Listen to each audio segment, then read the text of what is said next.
Hey, my guest tonight was, of course, a cast member on Saturday Night Live, and he's the star of the NBC series Brooklyn Nine-Nine. His latest film, which is fantastic, Palm Springs, is streaming right now on Hulu. Thrilled he's on the show. Please welcome Andy Samberg. Andy, thank you for being with us. Thank you very much for having me. I'm excited to see whose mic is warmer. I think this might just be, is this a real mic or is this a prop? It's a real mic. Wow. Mine is a real mic. I didn't know. I got this from Larry King years ago. Your mic is very nice. It looks like you're taking an online course right now. Yeah, I was saying it's like somewhere between that and InfoWars. It was like, it's all going to shit. I don't know. I've never seen InfoWars. I don't know what they say. Yeah, I like it. Yeah, doing an impression of something you've never seen. That's how I got SNL. It's pretty. You did impressions of people that you didn't really know. Yeah. I was like, this is George Bush. They were like, no. Here's my Humphrey Bogart. I've never seen his work, but come on, guys, let's get going. That's actually not too far off. No, towards the end, that's what he was doing. I like to start by asking people, because I care. Actually, I've been instructed to act like I care. How are you, Andy? How are you doing during quarantine? How's your family? What's going on? Conan, thank you for asking. Not great, but not great. Are you getting through it okay? I compared to what everyone's going through, I have no complaints, but it turns out being in a quarantine sucks. Yeah. I'm missing seeing friends and family and going to work and going to the park. But otherwise, I don't have any active real complaints. I would think one plus side is your wife, the beautiful Joanna Newsom, is an incredibly talented musician, harpist. Yes. You, at least in quarantine, get to hear wonderful music all day. Yes, it's true. I'm almost spoiled by it. I get to hear her play and practice and stuff because she's got to stay in harp shape, which is a thing that she tells me is a real thing. Right. But I'm like, kind of by being married to her and hearing her play a lot, I've gotten a little bit snobby about like other harp music now. Oh, really? Yeah. So like, I'll like be at like a high tea, at a fancy hotel, and there'll be a harpist, and I'll be like, sucks. Do you ever say that to the harpist? No. Yeah. On the way out, I'll be like, oh no, it was really beautiful. Yeah, great harp.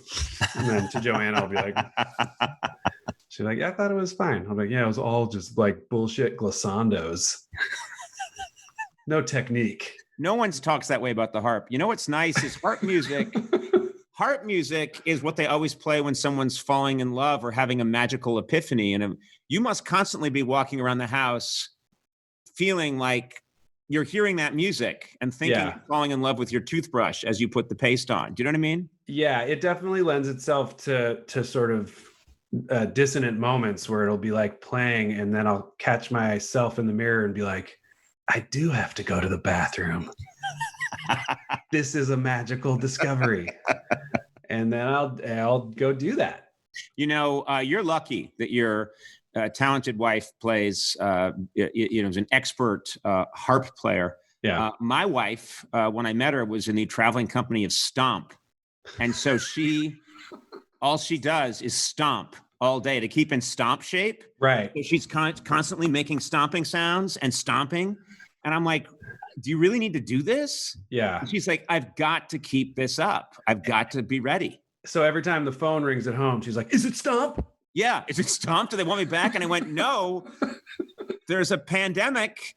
And no one's seeing Stomp right now. And she's like, well, when this pandemic's over, I'll be stomping again. Yeah. That's how my wife talks. It sounds like her. Yeah. She's like, the football, the quarterback in high school. She was the quarterback. She was, she was very good. The quarterback of Stomp. Yeah. Welcome to my bad improv. She was also a hamburger. How old is your daughter now? 3 years old. Does she emulate your wife at all? Is she interested in music? Yeah. there's a company, Lion and Healy, that makes harps, and when it got out that we had a kid, they very nicely sent a very tiny Lion and Healy child harp to us as a gift, right? To her, and it's in the house now. So yeah, my daughter does sometimes get on there and sort of start strumming it and emulating her mom. It's pretty cute. That's sweet. Yeah. Does she emulate you in any way? Does your daughter ever like to do things that you do? I feel like it's only a matter of time before she starts, playing the harp and doing some dick raps. I feel like that's definitely what Joanna's side of the family is waiting for. They're going to be stoked when that hits. A great combination. Yeah. I think that's what the world needs more of. Yes. Yeah. Certainly not less of, because there's none of it now. It's going to be, it's going to be an interesting time when she discovers what I have done for a living for these many years. My kids still don't know. They think I'm a realtor. I have a very fond memory when your daughter was born, days afterwards, and it surprised me, but you brought her on my show. Do you remember that? I did. Yeah. That was a very special moment. I was very proud new daddy.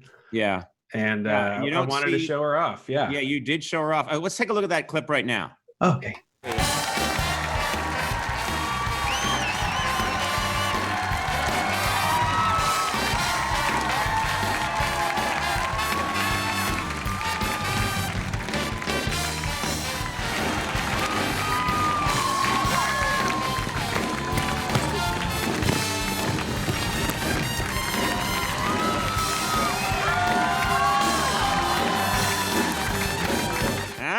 Yeah.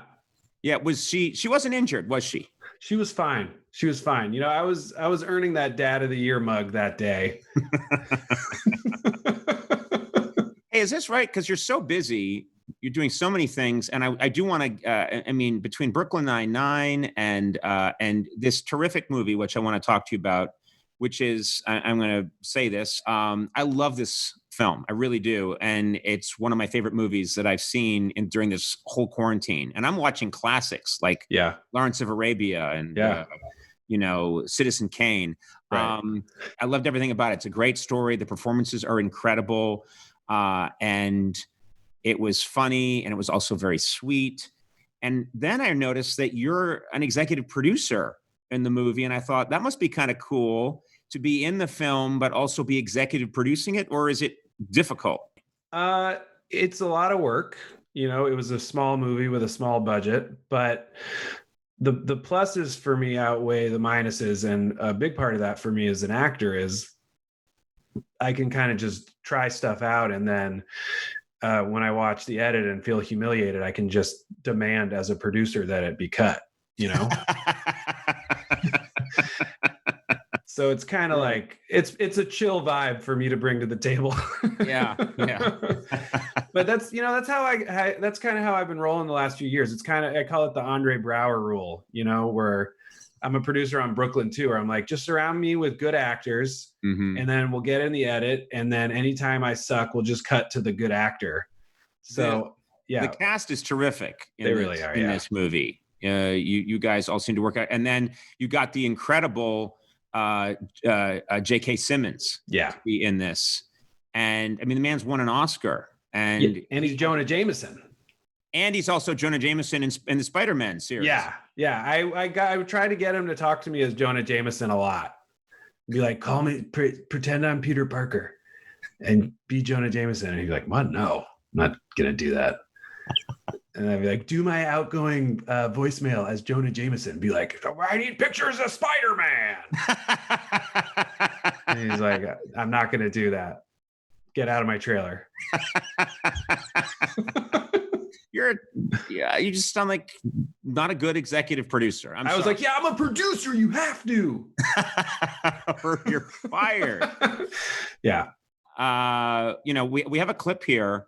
Tell us what's happening in this clip in case anyone doesn't know. This is early on in the film. And yes, I did use the word film. Thank you. It was at Sundance. Big deal for me. It's early on in the film. You have a little gas? Did you have a little gas there?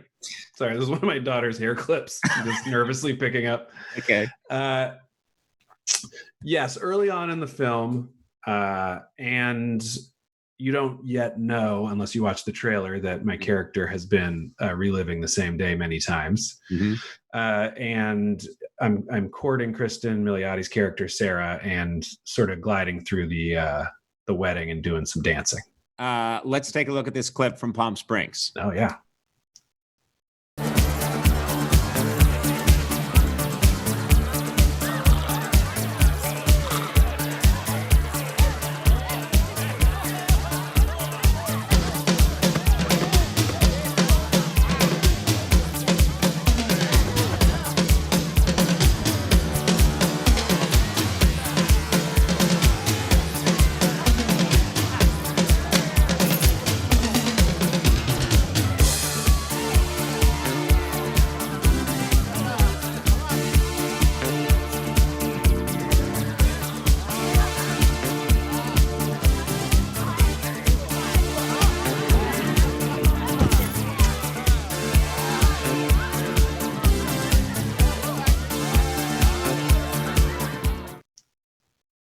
And we're going to show it. You know what's awkward and about these interviews that we do is that when you come on the real show, we then show to the clip, and it's a really good clip, and the audience would like it, and then they would applaud, and we'd come back from it. Yeah. But when we shoot this, we add the clip later on. So you didn't see the clip, and I didn't see the clip. We both know what the clip is. But in this moment, it's so fake. You know, it's so fake. I go, let's take a look. And then it's just you and me going.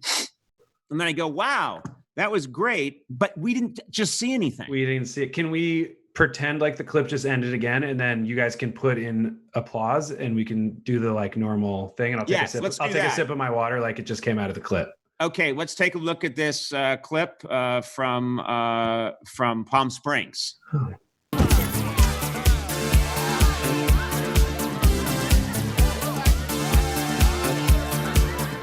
We're back. Wow. Yeah. I mean, it's a fun movie. I miss that stuff. Me too. I miss those little things. When is it? I know. You're a smart guy and you're behind the scenes in the business. Oh. When do you think people get back to acting and making things again? How's it going to work? How's it going to work? I have a feeling, like, it can go one of two ways, right? We'll get it under control. There's a vaccine, or we come up with some great protocol that actually feels safe, or, and hear me out, everything goes mocap, motion capture, and we all get like Ready Player One style mocap rigs in our homes. And you can audition this way and then actually shoot this way. It's like Avatar style, but it's like everyone's in their own home. Robert De Niro's in his home wearing a motion capture suit. You're in your home. Yeah. And like Ready Player One with a diaper, because, you know, you don't want to waste time by leaving set. So we all have our, you know, that's also from Ready Player One, the book, not for all you posers who just like saw the movie. They cut out the diaper thing. Okay. Pretty BS. Also the virtual sex they cut out. Such a sellout, Spielberg. Unbelievable. Anyway, but yeah, I think, you know, if you could get like a really good mocap rig in like a little blue screen or green screen room in your house, right, with one of those, you know, 360 cameras and a diaper, a big old diaper. Yeah. Like a big, like multiple trips diaper, you know? Wait, so you'd be using the diaper over and over and over again without changing it? Yeah. So you can just shoot for days, you know? Like in Ready Player One, the book. Not the movie, which was a sellout. That. Okay. I did like the movie though. I did like the movie. That was a good move. You still get to be in the business. You know, I wanted to mention, I'm here shooting these last couple of weeks here at Largo. And we wanted to take over a space, and there goes Andy Richter sneaking by. Hey! Going back to the dressing rooms there at Largo. Yeah, going back to the dressing rooms. That's right. Thanks, Andy. Who is that? That's Andy Samberg. He has no idea how. I saw Palm Springs last night, and it was really awesome. Thanks, man. I really liked it. Whoa, that's pretty close. He has no idea who's on the show. He comes in. He doesn't know I'm shooting an interview. Jesus. He's going to go to that little bathroom at the end of the hall. Little bathroom at the end of the hall. Yeah, it almost shuts. What kind of operation are we running here? I feel like any minute now, chickens are just going to come running across. Did you guys discuss maybe doing it on the stage looking out? Or you like the backstage better because of all the lights? No, the stage is right up. The audience is right here. Yeah, I don't think I ever got up there. I always wanted to. I did stand up, back in the day. But yeah, well, maybe you will. Maybe you'll come back here once this place reopens. Or you could just appear here in a motion capture suit from your own home as you're into a diaper. Big old diaper, yeah. You bleep the curses, or do you let the curses roll? Man, it's pandemic. We let it all hang out. That's cool. How many curses would I have to say to start getting bleeped? I don't know. I actually have no idea. But who could stop us anymore? It's fucking true in the ass diaper, taking a big old dumpy in the mocap. This is punk rock, baby. Go, man. This is punk rock. This is the CBGBs of comedy. Look at that. Look at my hair. Mopping out. Mopping. Oh, yeah. Oh, yeah. He's been in that bathroom for a long time. Yeah, Richter, to be clear. He says he's out. Okay, here he comes. Okay. Well, anyway, we get the word out on Palm Springs. Okay. Thank you.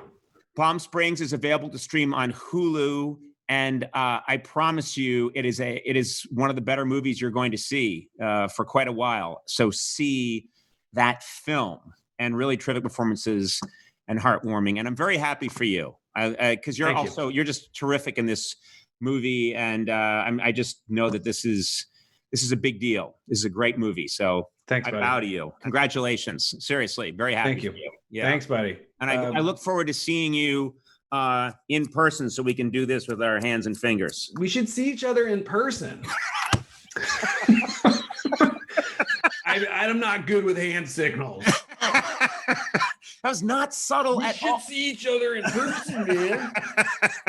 Is that the right one? I've never understood hand signals, Conan. Andy Samberg, thank you very much. Thank you, buddy.